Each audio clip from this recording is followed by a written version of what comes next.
All right, well, let's turn our attention to the Free State, where the health department in that province has registered over 100 cases of suspected food poisoning. The cases were reported at schools in Mangaung and Welkom, where pupils complained about stomach pains after eating chocolates and snacks. Free State Health MEC Monyatso Mahlatsi joins us now to speak to us. MEC, a good evening to you. Thank you so much for joining us. It just seems that the numbers are not relenting, that you look at various provinces and we're talking about children, with these symptoms, very concerning. But talk to me about the data at the moment in the Free State, the number of cases that you have on record. Yes, my good evening and my apologies. I don't have the exact figures now, but I know that we've had quite a number of incidents in various towns across the Free State. My apologies, I don't have the exact number in terms of, the numerical numbers. Yeah.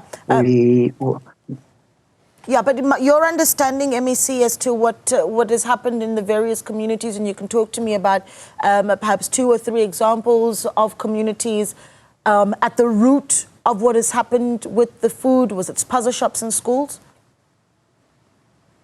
Yes, what seems to be the driving, the catalyst behind this whole crisis that is developing is the issue of not maintaining hygienic standards in a number of areas where both packaged and snacks and food are produced, and most of the time we get to realize the problem at the consumer at the point of where it is consumed. So what seems to be the challenge is mostly the snacks that our children are buying at school, and that seems to be the most driver in relation to this whole matter. Yeah.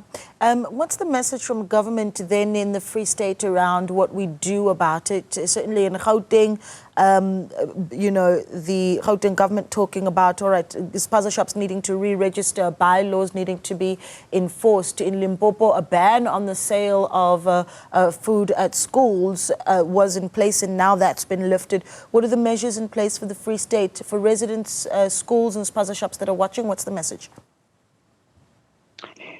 There are a number of things. Firstly, the Department of Education has issued a notice to all schools to ensure maximum safety of children in terms of the food that is sold by vendors in different schools.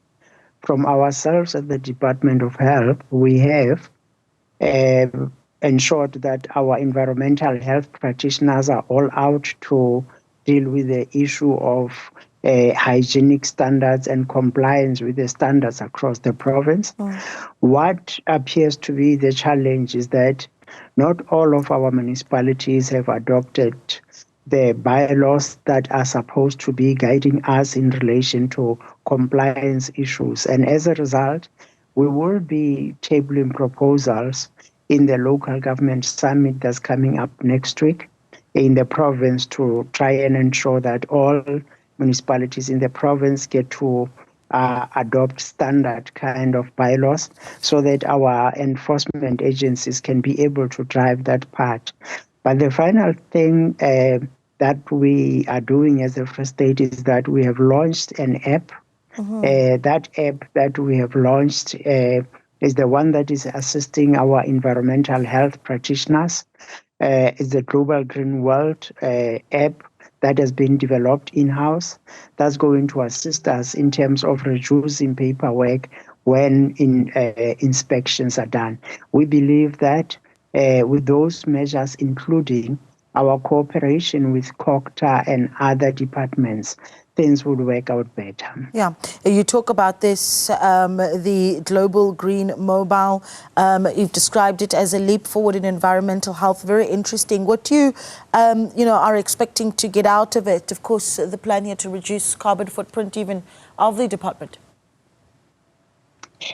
Firstly, it will assist us to monitor and generate data quickly and reduce the number of work that environmental health practitioners will need to compile reports, because every time the information is logged into the system, when submit button is clicked, then the information is available immediately on the dashboard of the senior management, and if there are remedial actions that need to be taken, that can then be taken immediately, unlike when reports are written in paper and have to follow the ordinary protocols of government communications, which sometimes take a little bit long. So the app is going to assist us a great deal, because it's even able to make recommendations where things are not at the level that is required. It's able to make recommendations using the artificial intelligence that is embedded within the app. Yeah, that is incredibly interesting, that innovation that the Free State Health Department is taking up. And thank you so much for speaking to us. We do appreciate your time this evening. That they're the Free State Health MEC Monyatso Mahlatsi speaking to us this evening.